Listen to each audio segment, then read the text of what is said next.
Baik, a'udzubillahi minasyaitonir rajim. Bismillahirrahmanirrahim. Assalamualaikum warahmatullahi wabarakatuh. Amsayna wa amsal mulku lillah walhamdulillah wa la hawla wa la quwwata illa billah. Allahumma salli wa sallim wa barik ala sayyidina Muhammadin wa ala alihi wa man tabi'ahu bi ihsan ila yaumil amma ba'd. Kita bersyukur Bapak Ibu insyaallah, alhamdulillah pada hari ini walaupun agak sepi, kita tunggu dari tadi dari jam 10 jam 7, tapi tidak apa-apa, kita mulai saja. Mudah-mudahan hari ini kita dapat rahmat Allah. Kita mukadimahi dengan membaca umum kitab Al-Fatihah. A'udzubillahi minasyaitonir rajim. Bismillahirrahmanirrahim. Alhamdulillahi rabbil alamin. Ar-Rahmanir Rahim. Iyyaka na'budu wa iyyaka nasta'in. اهدنا الصراط المستقيم صراط الذين أنعمت عليهم غير المغضوب عليهم ولا الضالين. Mudah-mudahan kita dapat rahmat dari Allah Subhanahu wa taala sehingga kita mendapatkan barakahnya itu lebih dekat dengan Allah. Baik, yang kedua salam dan salat kepada Nabi Muhammad sallallahu alaihi wasallam. Melanjutkan cinta kepada Allah Azza wa Jalla, melanjutkan cinta kita kepada Allah Azza wa Jalla. Redaksi surat Al-Imran. Qul a'udzubillahi minasyaitonir rajim. Bismillahirrahmanirrahim. Qul, katakanlah, in kuntum tuhibbunallah, kalau kalian betul-betul mencintai Allah. Surat Al-Imran, surat yang ketiga, ayat 31. Fattabi'uni, maka ikutilah aku. Maksudnya adalah ikuti Rasulullah sallallahu alaihi wasallam. Yuhibbukumullah, maka Allah akan mencintai kalian. Jadi orang yang betul-betul sadar akan cinta kepada Allah, dia akan merasakan bahwa dia sesungguhnya melakukan ibadah itu bukan sekedar wajib, tapi yang dikejar adalah sunnah. Kenapa? Karena dia menghitung nikmat Allah. Saya ulang-ulang karena ini sebagai dasar ibadah kita. Karena kita lahir dari Islam, orang tua kita Islam, maka yang terjadi ritual ataupun kegiatan ibadah kita itu berangkatnya dari ini sebuah perintah dari Allah, seolah-olah seakan-akan Allah yang menyuruh, Allah yang butuh. Saya ulangi lagi, karena dalam kebiasaan kita sehari-hari, orang yang menyuruh itu dia membutuhkan. Kita kasih contoh, seandainya kita menyuruh anak kita, nak tolong ambilkan air minum buat bapak, maka yang menyuruh membutuhkan. Kita suruh lagi orang, tolong minggir, saya mau lewat karena saya membutuhkan. Jadi tanpa kita sadari, perintah itu berangkat dari sumber instruksi, yang mana sumber instruksi itu membutuhkan. Itu sebuah kebiasaan, menjadilah sebuah kebiasaan dalam berpikir kita. Itu harus kita buang kalau bicara Al-Quran dan Hadis. Karena perintah-perintah Allah kepada kita, bukan Allah membutuhkannya, tapi siapa yang butuh? Kita yang menjalani. Nah, ini saya menganalisa mental yang ada di dalam diri kita. Kenapa orang Islam itu ketika menjalankan perintah ogah-ogahan, malas-malasan? Mohon maaf, walaupun lisannya mengatakan saya mencintai Allah, tapi membaca Al-Quran ogah-ogahan, sholat ogah-ogahan, malas-malasan. Karena sudah terbiasa seolah-olah yang menyuruh itu yang butuh, dan kita hanya menjalankan untuk memenuhi kebutuhan sumber instruksi. Padahal Al-Quran dan Hadis tidak demikian. Betul, sesuatu yang ada perintah, contohnya kita diwajibkan oleh negara membayar pajak. Karena negara itu membutuhkan uang, betul? Untuk menjalani roda pemerintahan. Jadi seolah-olah sumber instruksi membutuhkan. Tapi ketika kita berbicara Al-Quran dan hadis, itu kecampur cara berpikir itu. Cara berpikir yang bercampur. Yang betul adalah Allah Subhanahu wa Ta'ala menyuruh kita itu tidak membutuhkan, tapi yang membutuhkan adalah kita itu sendiri. Di dalam hukum fikih, benar bahwa sholat itu adalah wajib. Betul. Di dalam perintah itu ada wajib, ada sunnah. Ya, benar. Di dalam larangan itu ada haram, ada makruh. Ya, betul. Tetapi seluruh aturan-aturan dalam Al-Quran dan hadis itu dari Allah. Allah tidak butuh. Siapa yang membutuhkan? Kita sendiri. Maka formal hukumnya namanya wajib, tetapi pada dasarnya itu adalah sebuah kebutuhan manusia. Nah, ini yang harus kita rubah cara berpikir ini. Bagaimana kita merasakan cinta, kemarin sudah saya bahas. Kalau cara berpikir kita, saya melihat makanan adalah makanan, sehingga saya hilang lapar. Saya melihat minuman adalah minuman, sehingga saya hilanglah dahaga. Maka kerangka berpikir yang seperti ini menunjukkan bahwa saya seolah-olah kita hanya membutuhkan materi, makhluk, ciptaan Allah. Pada dasarnya, ciptaan Allah adalah bersumber dari Allah, diri kita adalah bersumber dari Allah, maka kita membutuhkan Allah. Nah, ini yang hilang. Yu'minuna bil ghaib, percaya dengan ghaib. Maka lihat, karena dari kakek nenek kita, lingkungan kita adalah Islam, saya sholat, di pikiran kita adalah ini sebuah kewajiban. Kalau tidak menjalankan dosa, kalau menjalankan dapat pahala untuk akhirat saya. Ini harus dirubah. Itu secara hukum fikih benar. Jadi yang benar bagaimana? Secara akidah tidak demikian. Nah, sholat adalah kebutuhan saya, bukan sekedar wajib, sebuah kebutuhan. Kenapa? Dengan sholat itu saya mendapatkan dunia hasanah. Karena hidup di dunia ini adalah ujian. Kalau ujian akan ada goncangan. Sementara kita butuh ketenangan. Maka output daripada sholat itu adalah ketenangan jiwa. Ya. Karena sholat itu mengingat Allah, maka ala bidzikrillahi tatmainnul qulub. Kalau dengan berzikir itu hati kita menjadi tenang kita dapat nikmat, tidak sombong, jiwa yang tenang. Kita dapat kesengsaraan, tidak kolaps, tidak jatuh, dapat keterangan. Maka kita membutuhkan sholat. Jadi sebuah kebutuhan. Ada lagi dengan rasa syukur cara berpikirnya. Hitunglah nikmat-nikmat Allah. Kita hitung nikmat Allah kita hitung begitu banyak. Kita bisa bernafas, kita bisa melihat, kita bisa mendengar, kita bisa berbicara, kita bisa berjalan. Kita dari tubuh kita saja sangat banyak sekali nikmat-nikmat Allah. Kalau nikmat Allah begitu banyak, sementara perintahnya hanya sedikit, menjadi ringan. Jadi ada orang yang ibadahnya dengan tradisi, wah ini wajib nih, kalau nggak dosa nih, wah akhirnya dia sholat. Jadi ogah-ogahan, malas-malasan. Tapi kalau yang pertama, yang kedua kita lihat ini adalah kebutuhan saya. Apalagi Allah begitu banyak memberikan nikmat. Jadi berangkatnya dari menghitung nikmat.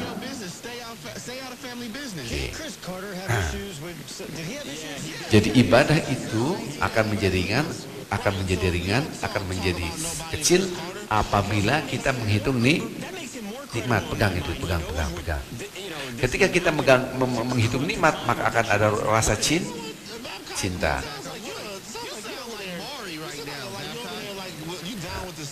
Baik.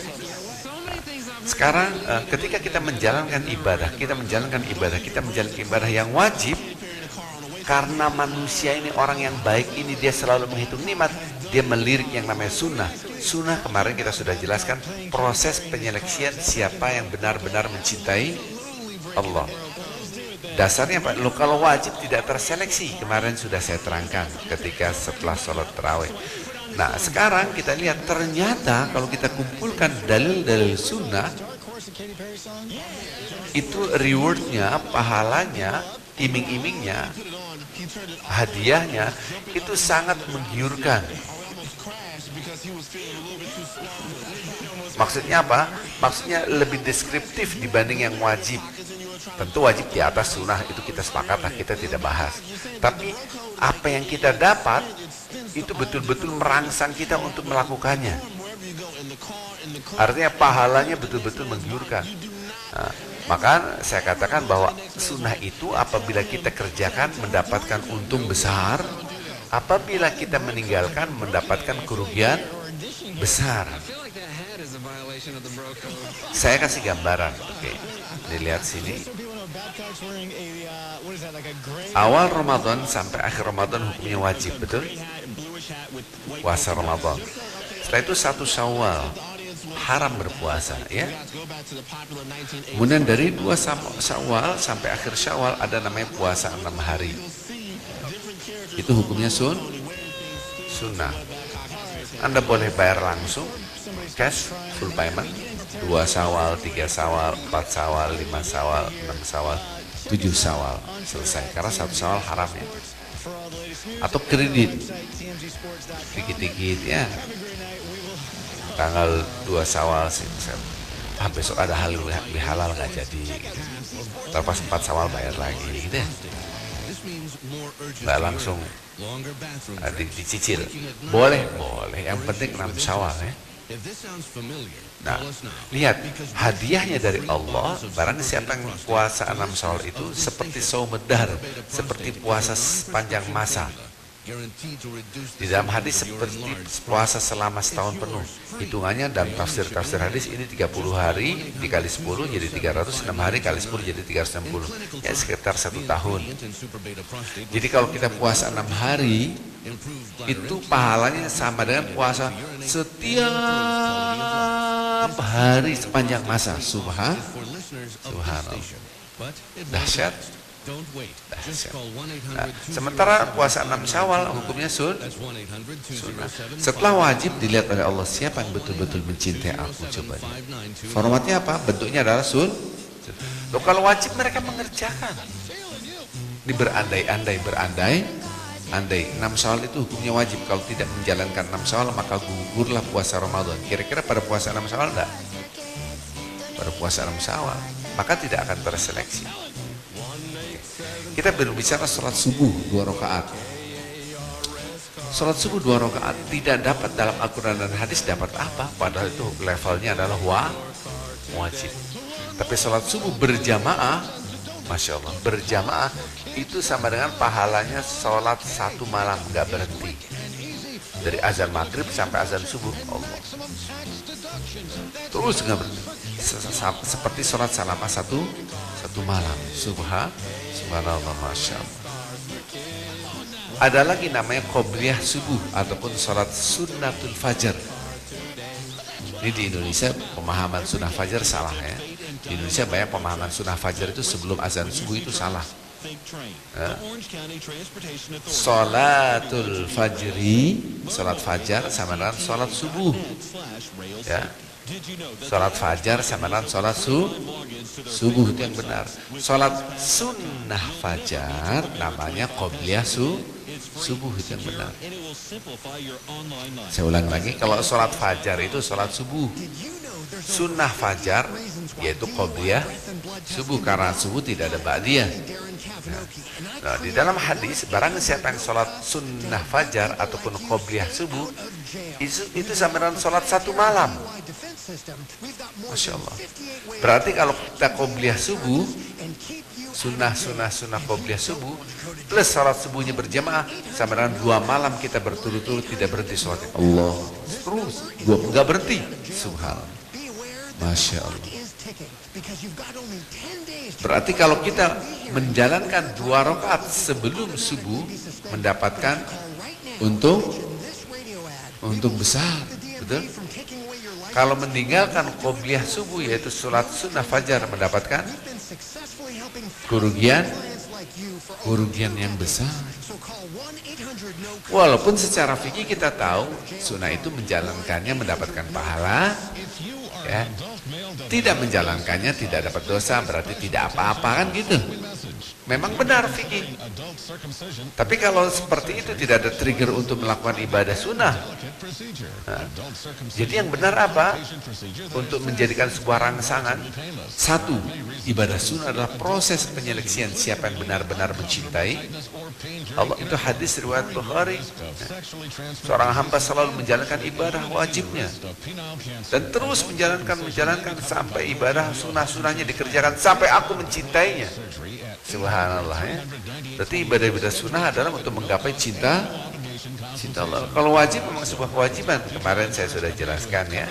Nah, contohnya driver, ya, kemarin, ya, sopir. Kebetulan saya punya sopir, ya main jobnya, kerjaan intinya adalah nyetir. Tapi kalau dia mengerjakan yang di luar itu, dia nyapu halaman rumah, ya, dia ngangkatin bagasi saya, diangkatin apa, kalau saya belanjaan dibawa, padahal bukan kewajiban dia, ya. Kita cinta nggak sama orang seperti itu? Kalau bawahan kita melakukan hal itu, sangat kita cintai. Karena yang wajib sudah dikerjain. Akhirnya kita pun tidak berhitung. Dia punya masalah, butuh uang, ya kita kasih. Udahlah, buat kamu aja lah, gak usah hutang buat kamu. Subhanallah. Nah, ini kan sebuah ilustrasi antara manusia dan manusia. Nah, kita berbicara antara Allah dan diri kita. Kenapa? Karena kalau kita menjalankan ibadah sunnah, seakan-akan Allah SWT melihat, hambaku betul-betul bersyukur apa yang sudah aku berikan.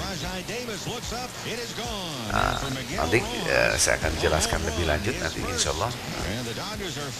Ada orang beribadah tapi tertekan hatinya. Dia menjalankan ibadah karena kalau gak saya kerjain malah dosa. Akhirnya dia tertekan, bahasa saya ibadah dengan perasaan TBC, tekanan batin kontinum, ya.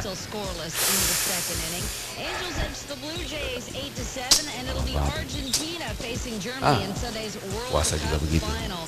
Ibadah pakai ihram, ya, di tanah suci pakai ihram tuh lama banget.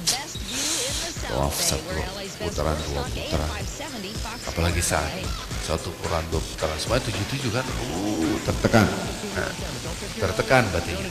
Tapi ada orang ibadah happy, dia senang, lapar dan haus. Subhanallah, ya Allah. Kenapa berbeda? Karena yang senang ibadah itu karena dia menghitung nikmat Allah. Nikmat sangat amat banyak sekali, tidak terhitung. Bahasa simpelnya gini, bahasa yang simpel, yang sederhana. Sehebat apapun ibadah kita, sedahsyat apapun ibadah kita, sekuat apapun ibadah kita, itu kecil dibanding nikmat-nikmat yang telah Allah berikan kepada kita. Pegang. Jadi ibadah itu merasa kecil, merasa ringan apabila kita hitung nikmat Allah. Tapi ibadah itu akan menjadi beban kalau nggak dikerjain dosa, dia udah kerjain. Dia berangkatnya dari pekerjaan ataupun activity ataupun ke ritual yang disuruh, bukan berangkat dari syukur, bukan berangkat dari nikmat-nikmat yang Allah berikan kepadanya. Nah, itu nanti saya terangkan setelah tarawih insyaallah lebih lanjut. Jadi kalau kita berangkat ibadah-ibadah wajib sudah kita kerjakan, kita masih ngejar ibadah sunnah. Kenapa? Walaupun saya kejar ibadah sunnah, saya kerjakan ibadah sunnah, tetap itu kecil dibandingkan nikmat yang telah Allah berikan kepada kita. Maka dikejar ibadah sunnah. Nah, kalau dikejar ibadah sunnah mendapatkan keuntungan besar. Yang lain kita kasih gambaran. Lihat, Anda membaca ayat kursi setelah sholat fardu, sunnah apa wajib? Sunnah. Ayat kursi berapa detik sih? Allah la ilaha illallah.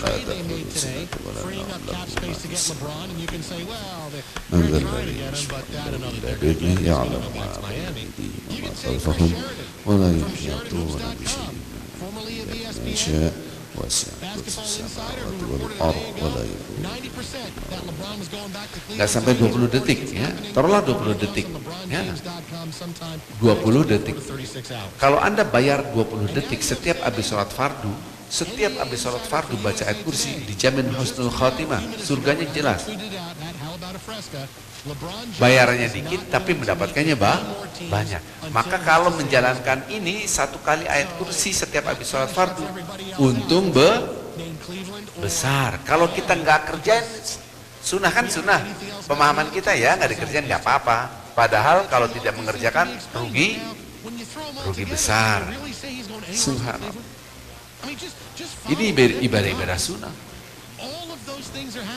Lailatul Qadar, waduh, lebih dahsyat lagi. I'tikaf, beribadah semaksimal mungkin. Itu sunnah atau tidak? Sunnah. Kalau nggak ngejar Lailatul Qadar pun tidak apa-apa.